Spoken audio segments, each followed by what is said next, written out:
and Namaskar from 1.4 billion people of Bharat.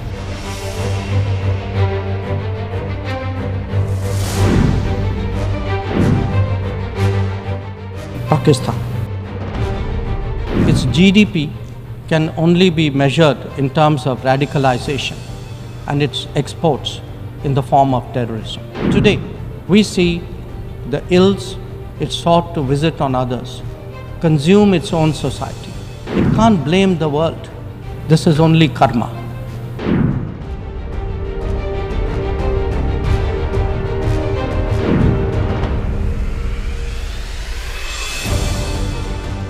Its GDP can only be measured in terms of radicalization and its exports in the form of terrorism.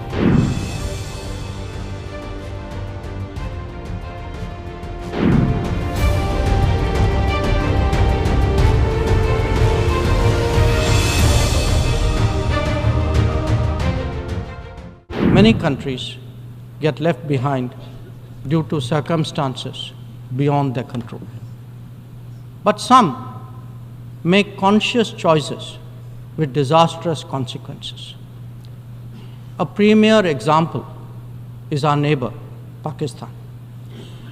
Unfortunately, their misdeeds affect others as well, especially the neighborhood.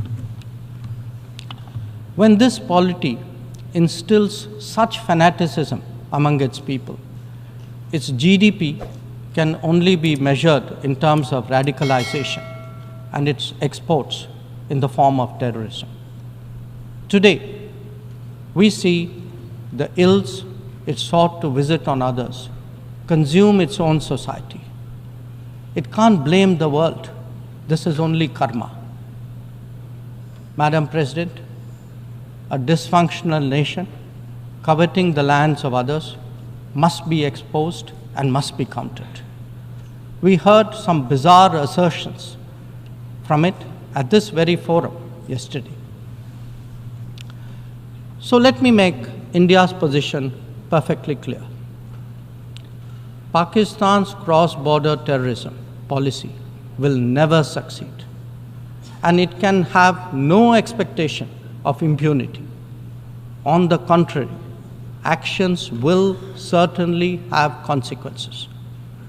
The issue to be resolved between us is now only the vacation of illegally occupied Indian territory by Pakistan, and of course, the abandonment of Pakistan's long-standing attachment to terrorism.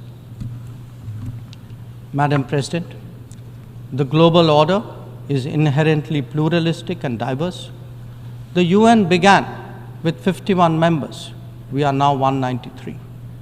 The world has changed profoundly, and so have its concerns and its opportunities.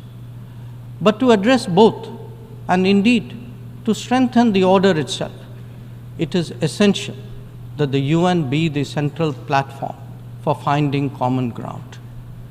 And that it certainly cannot be by remaining anachronistic. Large parts of the world cannot be left behind when it comes to deciding the key issues of our times. An effective and efficient UN, a more representative UN, and a UN fit for purpose in the contemporary era is essential. Let us therefore send out a clear message from this UNGA session. We are determined not to be left behind. By coming together, sharing experiences, pooling resources, and strengthening our resolve, we can change the world for the better.